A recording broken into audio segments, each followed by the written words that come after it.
What a game of rugby. 34 points to the All Blacks, 32 points to France. The All Blacks getting a narrow win against a very good France team that really did pitch up on the day. That was such a good game of rugby. I mean, the tries they were scoring, the flow of the game, the skills on show. This was France probably playing at their best with the team they brought, and the All Blacks in periods, in stages, playing at their best as well. Definitely wasn't an 80-minute performance from the All Blacks. I did think the All Blacks were the better team on the day. This is a complete neutral, unbiased opinion. I did think the All Blacks were better on the day, and I thought they deserved to win by further. But France just kept coming with some incredible skills, some incredible individual brilliance. I mean, what a performance from both teams. What a rugby game to watch. As a complete neutral, what a rugby game to watch. But before we do get into it, if you do enjoy the content, please don't forget to like and subscribe to help the channel grow. There will be player ratings coming out tomorrow for these games for both sides as well. So if you're a France fan, there'll be player ratings for the France team. If you're an All Blacks fan as well, there will be player ratings for the All Blacks as well. I mean, just to kind of, for this video, I'm just going to be going over what I saw in the game, reacting now right after the final whistle. So it's going to be a raw reaction here. Just going over some of the summaries of the game here. 5 tries for the All Blacks, 4 for France, 3 conversions for the All Blacks, 3 for France there. Penalty goals, 2 for France, 1 for the All Blacks. 143 carries for the All Blacks, 147 for France. Line breaks, 12 for France, 10 for the All Blacks. Turnovers lost, 13 for the All Blacks. They're going to have to fix that, 9 for France. Turnovers won, 3 for New Zealand, 2 for France. Possession, 51% to 49 in favour of the All Blacks. Territory, 53% to 47 in favour of France as well. And tackles, pretty much similar as well. 182 to the All Blacks and 192 to France. So a very, very close game looking at it from a stats perspective. There were a few key moments I could see where things were starting to go the All Blacks' way. But I mean, every single time the All Blacks did something great, France replied, and every time France did something great, the All Blacks replied. I mean, what a game of rugby. I still can't believe I woke up early in the morning. I was not expecting a game like that at all. So that was really fun to watch. Some of the key players for me from the game: France, Mathieu Jalibert was awesome today. I thought Maxime Lucu was decent, not his best game for France. Jerome Mofana was really physical there. The centre battle was awesome with Mofana and Fabien Bralbury against Quinn Tupaia and Jordy Barrett. I thought Mofana was really physical. He stepped up to the challenge. I thought Fabien Bralbury for France was brilliant today. Of course, he did spill a bit of a... Probably, I wouldn't say 100% try opportunity there, but it was near a try there for France. He just spilled it there. Unlucky for him. It's one of those ones where the ball did bounce his way, but it was just he had to juggle to get it. So you can't really blame him for that. He did make up for it thereafter with a phenomenal try. A guy like him, he just comes to right now and he just shows the whole world how good he is at rugby. Damien Penaud early in the game with a really good try as well. Theo Atisogbe I thought was really good in the game, very composed as well. Oscar Giroud for France, a phenomenal game from him. Then looking at the All Black side, I thought the forwards were decent. Maybe not as much kind of forward pressure, forward dominance from the All Blacks as I thought they would get over France. The France forward pack definitely did stand up and pitch up for this game because the forward pack battle was a lot closer than I thought. But it was the backline players of the All Blacks that played really well in my opinion. And especially the bench as well when they came on. The bench made a really good impact today. I mean, Wallace Atiti, Amua, Xavier Numia looked so comfortable at their level as well. Fehi Finianga-Nofu. All these guys came on and made a really good impact from the bench. So that is a very big positive. Of course, they didn't, in my opinion, get as much game time as I would have liked for those bench players for the All Blacks. But they came on. They made a good impact. They played some good rugby. They brought the energy that I thought Dave Rennie would have wanted from them. They were all over. The things I did see from the bench for the All Blacks is they were really on it. Like they were there, the first people at the breakdown, getting up quickly after a tackle, the quick offloads as well. That offload from Xavier Numia in midfield was absolutely outrageous as well. I would have liked to see Asafo Mua get his ball in the hands a bit more, but he'll have a lot more opportunities to do that throughout the year. But that being said, a good win for the All Blacks. Not 100% at their best. There definitely are a few things to iron out, but it is still the first game of the year, the first performance of the year. There is going to be a lack of cohesion, but in spurts, in sporadic parts throughout the game, the All Blacks were really good, and I think France also really did pitch up well. But that's just what I'm thinking right now, right after the game. It was a very entertaining game to watch.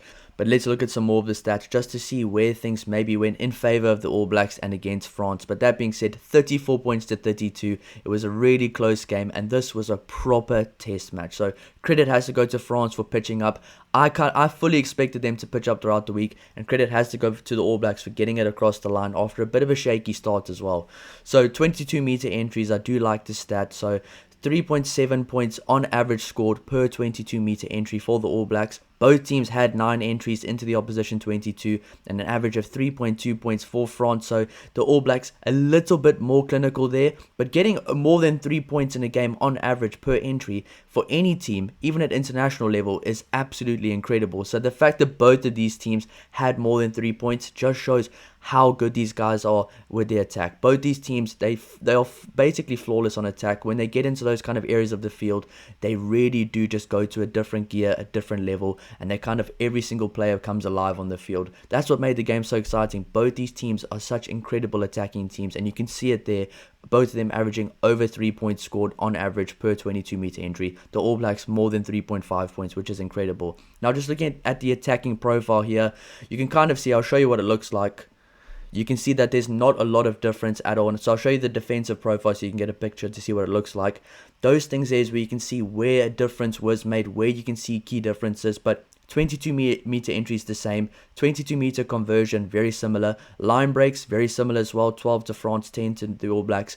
Kicks though, 21 to France, a little bit more, and 16 to the All Blacks. But I have to say, the way both these teams kick is very interesting to me. You get other teams, I'd say like a England, like a South Africa, they are very direct with their kicking. You know where it's going to go, you know where it's going to come from. They almost use their kicking as a kind of structure for them, as an attacking structure, as a kind of set piece play.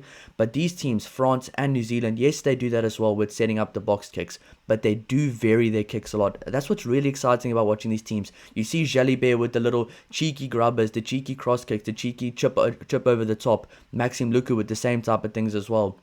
Hatisogbe and Damien Penaud, the way they kick on the outside using their attacking footwork.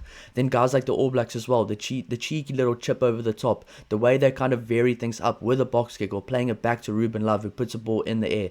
The kicks they do in these two teams are both very different to the way the other teams in the world kick, which is why I really do enjoy watching that little part of the game, the kicking game. Me personally, I do love watching the kicking game.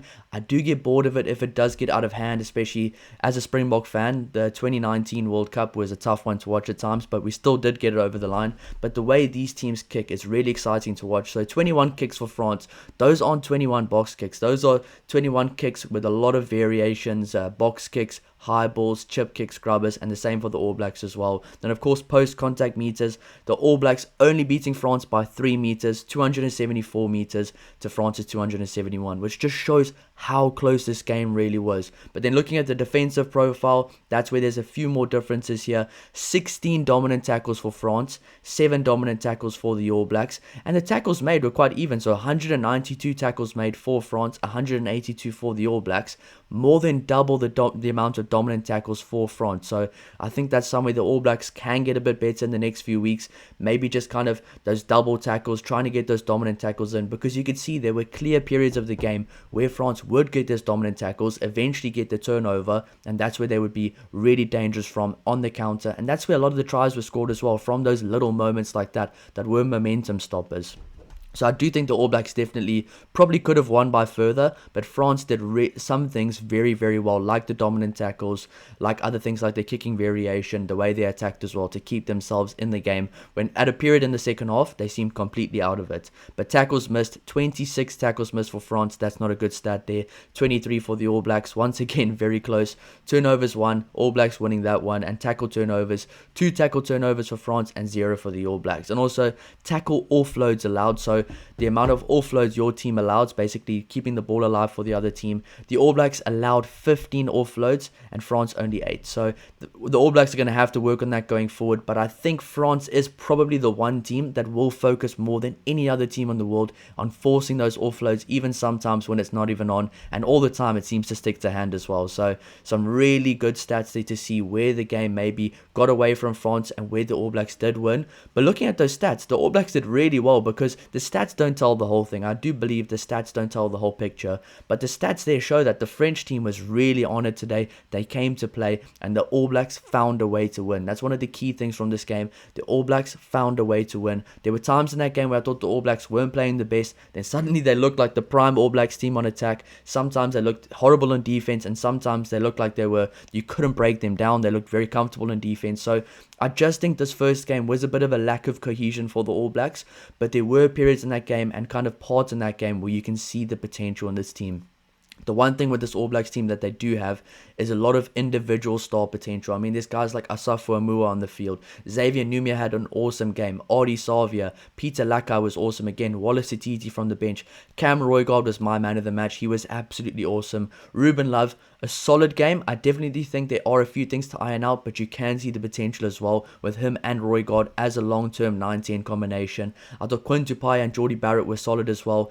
I would like to see a guy like Finianga Norfu starting the next game possibly, and I thought Will Jordan was absolutely spectacular. And Damien McKenzie from the back, as I said, he's not a fly half, he's a fullback. Those cutting lines, breaking the line a few times. Some of his passes were really good. He's very good at ball in hand and his kicks from hand as well. So I really did like the balance of the back line as well. I just would like to see Finianga Norfu starting probably the next game. But Caleb Clark wasn't bad, but I did like what I saw from some of those bench players as well. But that being said, let me know what you saw down below in the comments. I thought it was a really fun game of rugby, a really awesome game. I will be doing the player ratings coming out tomorrow. So obviously some of the key players from this game, there is Will Jordan with 10 points scored. Matthew Jalibert was the last try scorer of the game. Tom Staniforth, the most Australian looking player in the world. He probably looks even more Australian in a France jersey with 14 carries. Sam Darry, a big game, bit of an undercover game as well, does the unseen hard work. 21 tackles complete, very good game from him. Damien Panoa, 3 line breaks. Artie Savia with 2 turnovers won. Cam Roygaard, my man of the match, with 6 defenders beaten and with 92 successful passes. So that's the individual stats there, the individual stat leaders there. Some really big performances. Let me know who you think was your man of the match down below. I'll see you in the next one. Cheers.